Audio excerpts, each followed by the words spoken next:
I'm a very casual Pokemon fan, and growing up, it wasn't the games that got me into the series. It was the anime. I first watched the Pokemon All-Stars collection. I fell in love with the world, characters, and, of course, Pokemon. The anime was the reason why I became invested in this franchise in the first place, and it's why I still casually stick with it, even nowadays. Granted, I don't watch it anymore. I stopped watching after Kalos, only really checking in every once in a while to see what was happening. But that doesn't change the fact that the reason why I became a Pokemon fan in the first place was because of this series. As a kid, I wanted to experience the world the anime showcased for myself. Now, I'm a 2000s kid, so the first mainline Pokemon game I ever played was Soul Silver, and I freaking sucked at it. I only used my starter, and I didn't know you could switch around your party, so I ended up in a situation where none of my other Pokemon ever got experience because my Typhlosion would just clear out all the NPC trainers. Then I hit a wall with Claire. Imagine a Typhlosion with both Cut and Rock Smash on it, with 2 Fire-type moves trying to take on a Gyarados, 2 Dragonairs, and a freaking Kingdra. Yeah, it wasn't a good time. I got stuck, and I kinda just stopped playing the game. However, I was later gifted Pokemon Pearl from a family member, and using what I learned from my playthrough of Soul Silver, I had a much smoother experience. I actually had a team of Pokemon this time, and I ended up having a much better time with this game than Soul Silver, despite Diamond and Pearl being 2 of the weakest mainline games in the franchise.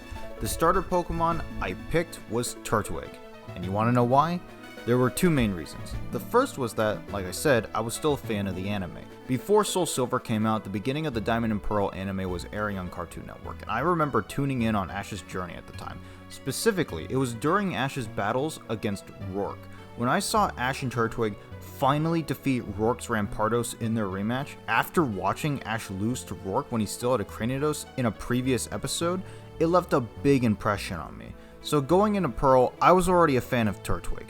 The second reason I picked Turtwig was because of the cover of Pokemon Battle Revolution. Yeah, that's literally it. When I saw that cover for the first time, I got to take a good look at the final evolutions of the Sinnoh starters, and I just thought that Torterra looked the coolest and strongest. He was visibly bulkier than the other 2 final evolutions, so I thought that he must be the strongest. My already existing love of Turtwig combined with how cool and strong Torterra looked convinced me that picking Turtwig was the right choice. And you know what? It was! I grew super attached to my Torterra in my playthrough. He was so cool and so freaking strong. He learned Earthquake, which just totally annihilated Barry's Infernape and all the other competition. Through that playthrough, Torterra became one of my favorite Pokemon ever. I was ride or die for this starter line. I got even more into the anime than I was before, and I was constantly tuning in and watching reruns to check on the progress of Ash's Turtwig. I was ready to see Turtwig evolve into a Torterra and do even greater things, and I was so freaking pumped when Ash's Grottle finally evolved into Torterra. However, what followed was so disappointing to me as a kid.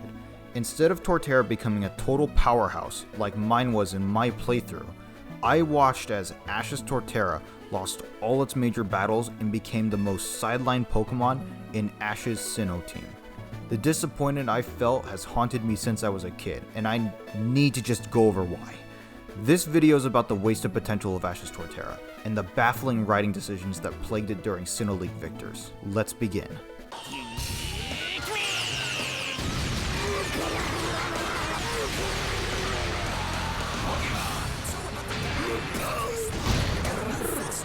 It wasn't always bad. Ash's Turtwig showed some amazing promise at the beginning of the series. In his introductory episode, we get a really good look into the personality of this Pokemon. He's shown to be a dependable peacekeeper who actively goes out of his way to protect Pikachu from any potential threats. He was determined, steadfast, and had a lot of fighting spirit. And after joining Ash's team, he only continued to receive more development and growth as both a character and fighter. Turtwig took part in many battles, and he lost quite a fair amount of them. However, those losses always served a higher purpose in giving Turtwig and Ash important lessons and opportunities for growth, which made Turtwig's victories all the sweeter. In particular, his victories against Rourke's Cranidos and later Rampardos in Ash's rematch against Rourke and Gardenia's own Turtwig stand out as notable and important wins. He really was the star of early Sinnoh, which makes sense since Turtwig was Ash's designated starter Pokemon for the region. So, of course, a lot of care and effort went into the writing of this mon. However, All of that would suddenly change during one of Ash's encounters with Paul. During the tag team tournament, Ash would end up adding Chimchar to his team, and from there, Turtwig's stardom started to decrease somewhat. Chimchar and his story became the main focus of the narrative. Now of course, Turtwig was still contributing and getting wins, but it's interesting to witness the transition happening here, because as we would come to find out, Turtwig's character would be going in a direction not many of us predicted. If you really think you can win with faith alone, then you're no better than any low-life loser trainer out there because you have no idea how Grottle's changed! Honchkrow, Dark Pulse! Honchkrow! Grottle, no! Grottle, hang in there! In the episode Aiding the Enemy, Ash encounters Paul again and they end up getting into a battle.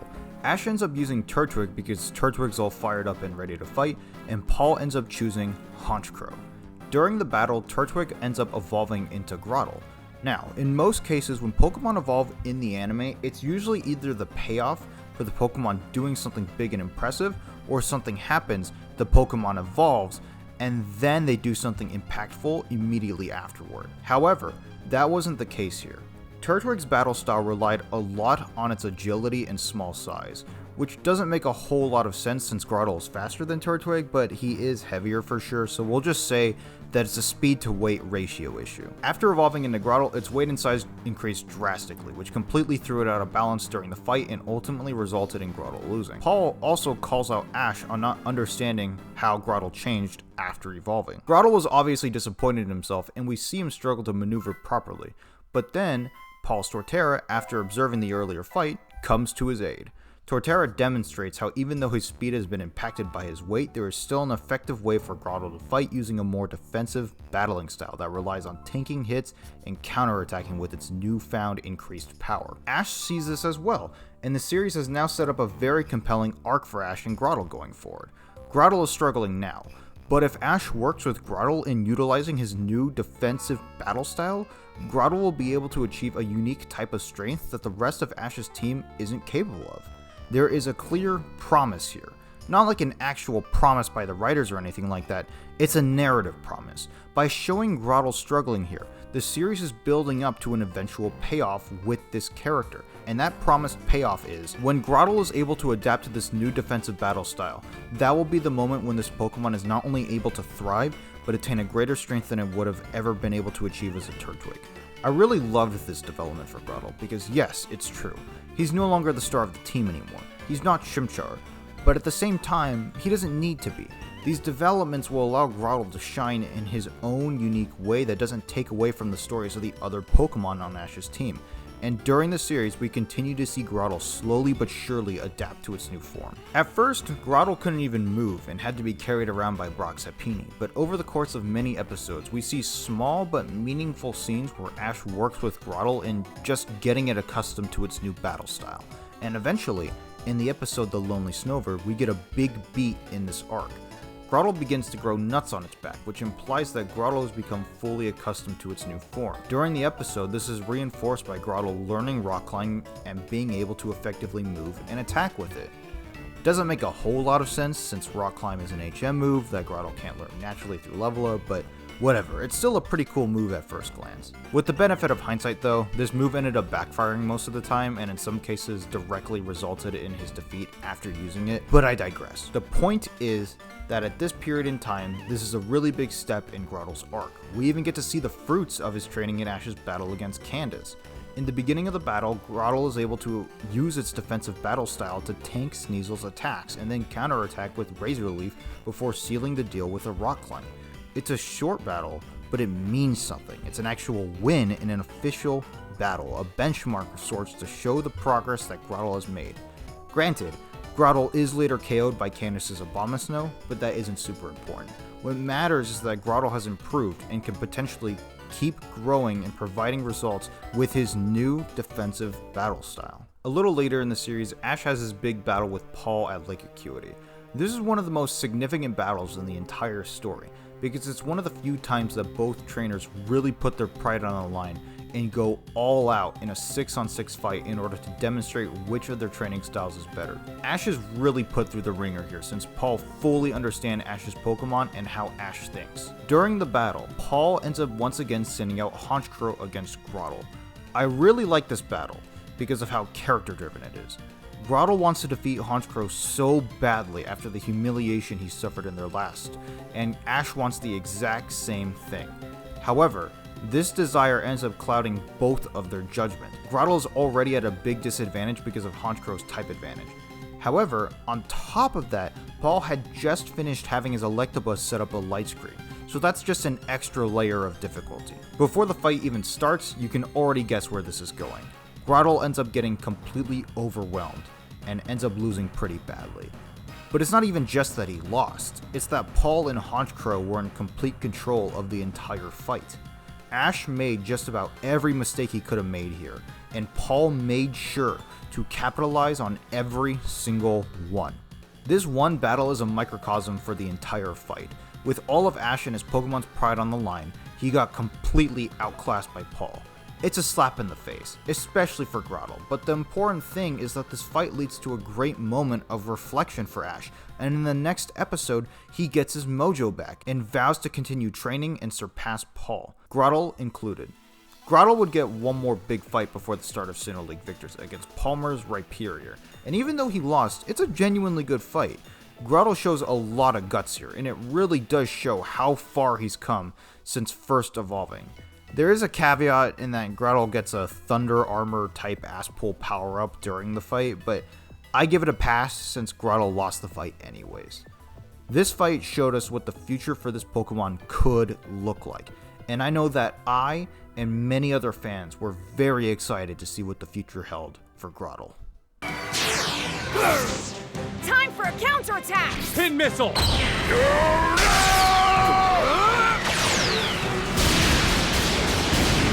Torterra, no!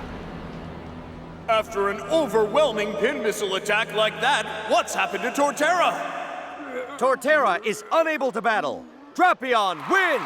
So, Grottle doesn't really get much to work with at the beginning of Sinnoh League Victors. His first real battle is when Ash first faces off against Volkner. Ash sends out Grottle against his Luxray, but the battle is ultimately interrupted by Team Rocket shenanigans.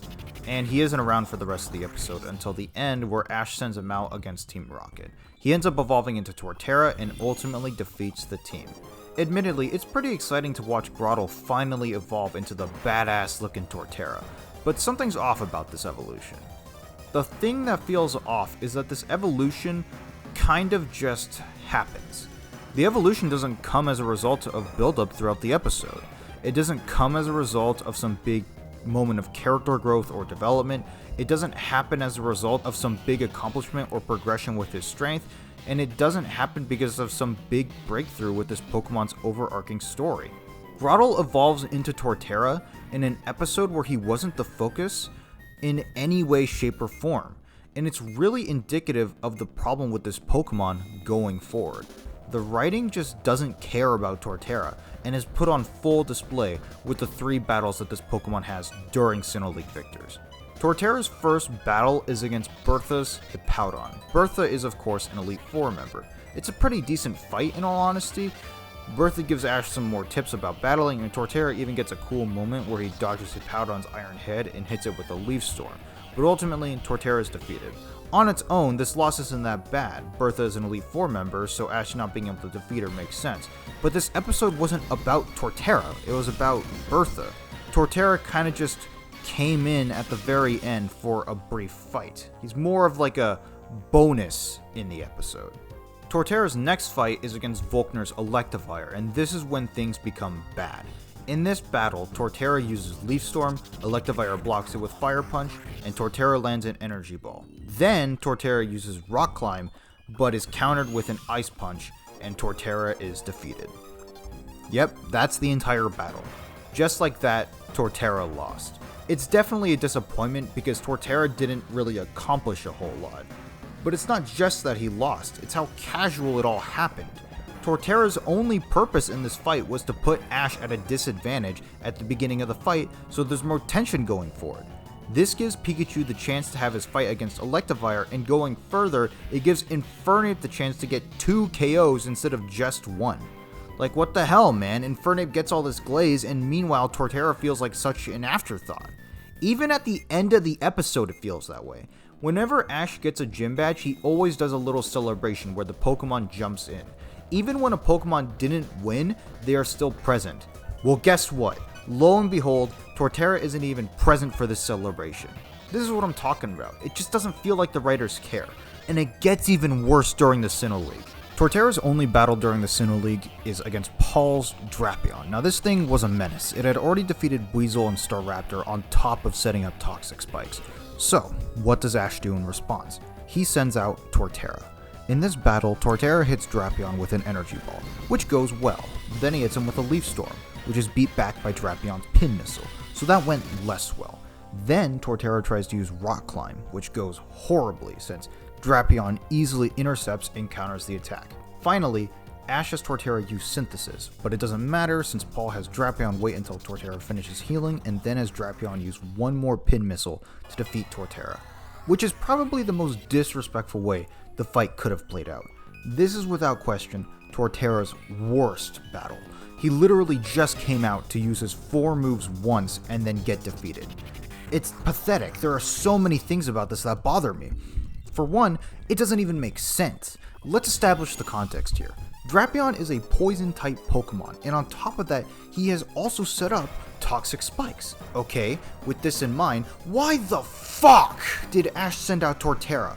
What kind of sense does this make? Torterra doesn't have any ground-type moves, so it can't hit Drapion for super effective damage. His damaging moves are 2 grass-type moves, which are not very effective, and Rock Climb, which is neutral and completely backfires during the fight. Next on the docket, Torterra is a ground type, but he's also a grass type. So he takes neutral damage to all of Drapion's poison type attacks, and he takes super effective damage to Pin Missile. On top of that, because he's not a flying type, he is also affected by the toxic spikes when he comes into the fight. There is no advantage to using Torterra here. Gliscor would have been the much more logical choice since he resists both poison and bug type moves, and he's also a flying type, so he's not initially hit by the toxic spikes. Oh, and would you look at that? It is ultimately Gliscor who Ash uses to defeat Drapion in the end. Go figure, right? Why didn't he do this from the start? This is such a contrivance in the otherwise really good final battle between Ash and Paul, because the writing doesn't actually call Ash out for this blunder. I mean, the writing does call him out, but not for what I just mentioned. The characters say that Ash is making a mistake because by sending out Torterra, he's playing into Paul's hands. But that implies that the act of sending out Torterra against Drapion was a reasonable decision for Ash to make, and thus, Paul could anticipate that and bait Ash into following through with that decision, right? Except that it wasn't a reasonable move for Ash to make, because Gliscor was right there! It was a dumb decision for Ash to send out Torterra against Drapion, and unfortunately further proves that Torterra's only purpose in this fight was to once again job and increase the stakes of the fight going forward, since Paul now has 4 Mons compared to Ash's 3. All Torterra accomplished writing-wise was boosting Drapion's KD, which in turn let Infernape pick up another KO, because yes, it was so necessary to give Infernape 3 wins in this fight, instead of just 2. God forbid the writers only give Infernape 2 KOs in this fight, and give Torterra 1 singular win. Like, come on, dude. This rant makes it seem like I hate Infernape or something, but I don't. Paul and Infernape's story is the best part of the Diamond and Pearl anime. But the fact is, with the purpose of elevating Infernape even further, the writers purposely put Torterra down as well. And that was really uncalled for in my eyes. And that was all of Torterra's major fights. That's right, this Pokemon's last win in a real battle was against Candace's Sneasel as a Grottle.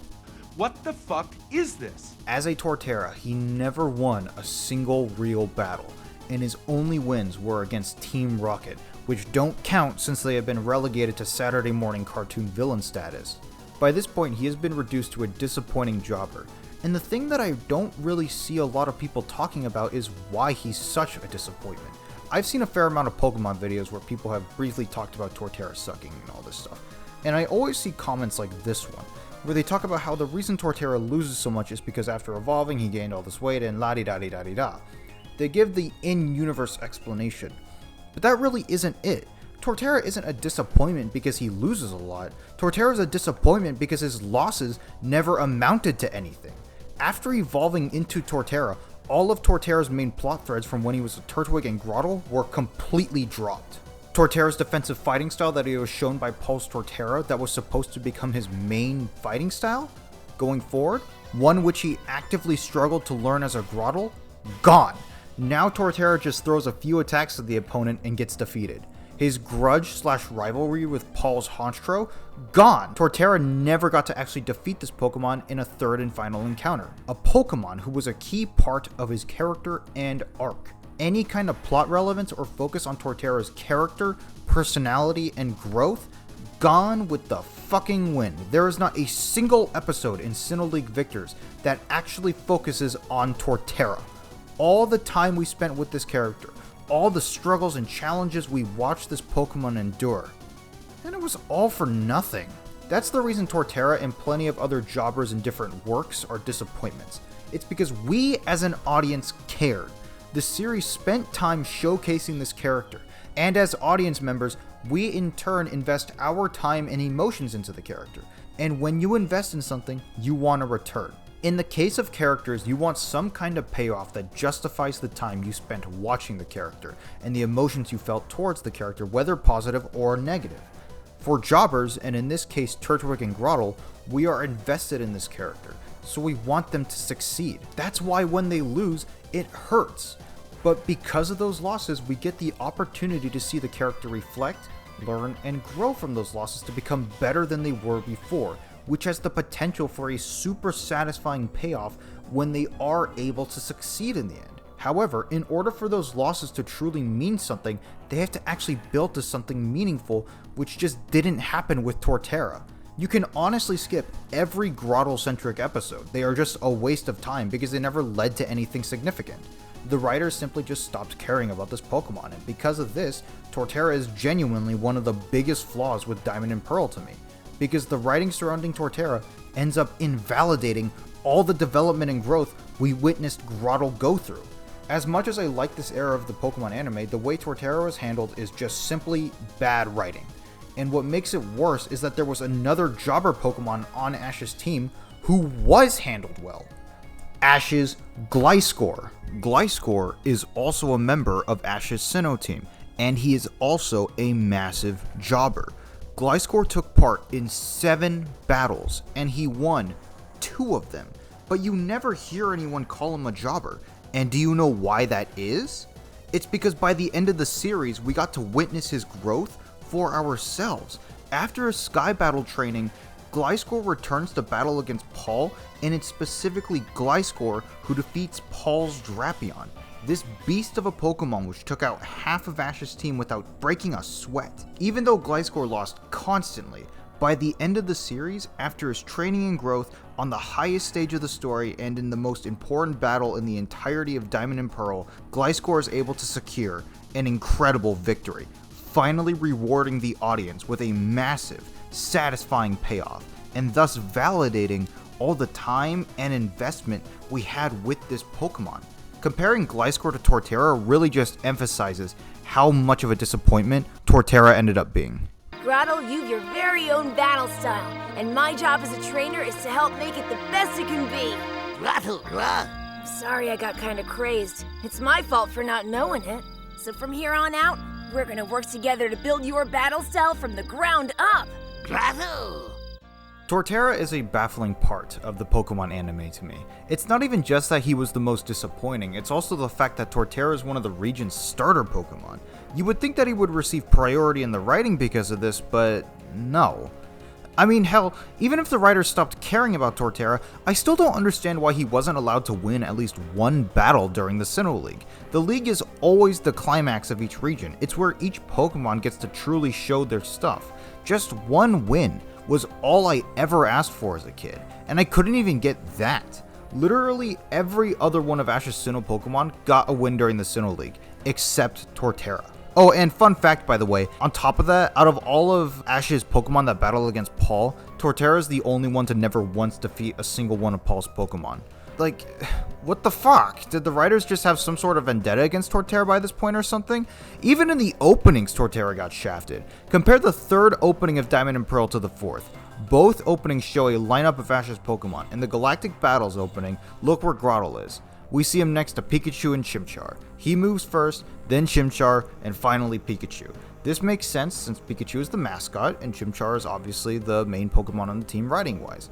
However, notice how Grottle was the third to last to move. The way this lineup is showcased makes Grottle look like the third in command.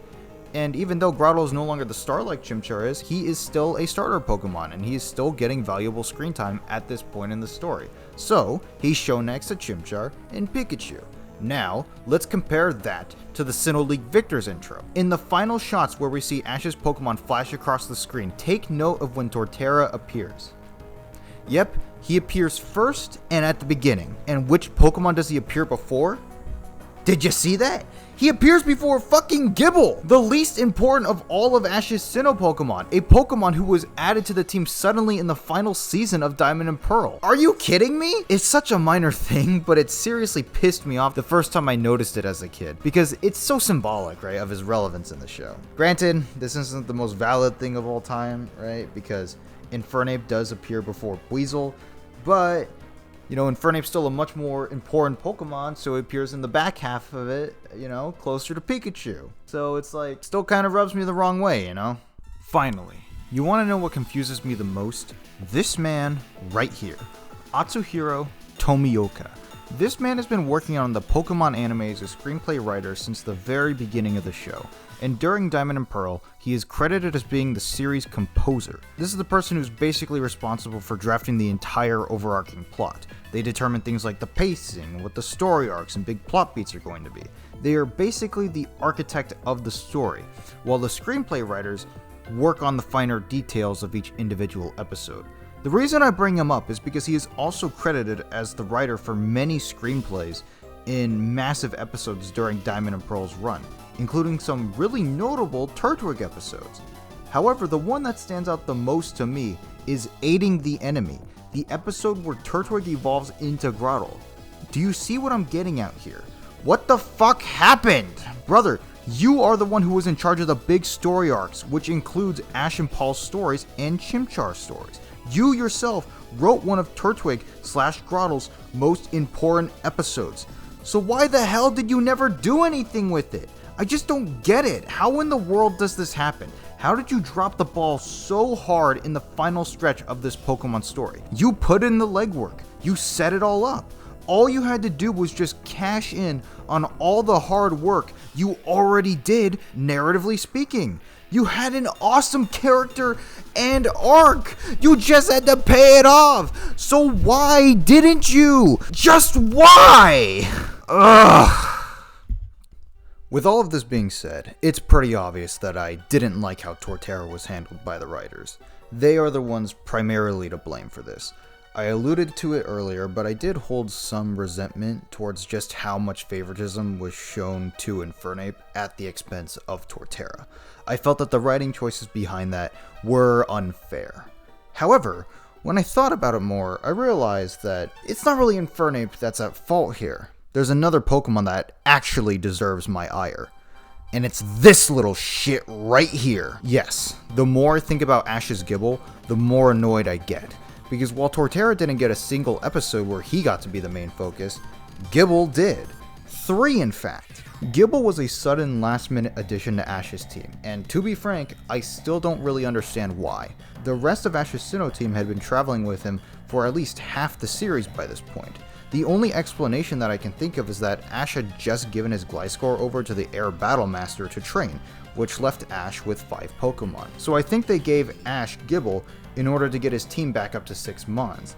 The issue I have with this is that Gible doesn't really have a lot going on with him. His entire character kind of just revolves around biting people and failing to use Draco Meteor, hitting Piplup in the process. And while I do enjoy this little gag, I can't help but feel Gible's screen time would have been better spent on Torterra instead. Gible got his introductory episode, and then immediately after this episode, he got another one where Ash actually catches him proper. Okay, instead of spending 2 episodes focusing on Gible, why not just give Gible 1 episode where we interact with him, right? Because we always gotta have the Pokemon episodes where we interact with a single Pokemon, and then give another episode to Torterra for his development and to further his pursuit in his defensive battle style, right? To show that they haven't actually forgotten about it. Then we get to the actual Sinnoh League. In Ash's battle against Conway, Gible not only gets 2 wins, but he was also the main star of the fight. So here's a question. Could Torterra not have just taken Gible's spot here? I mean, think about it. What would really change?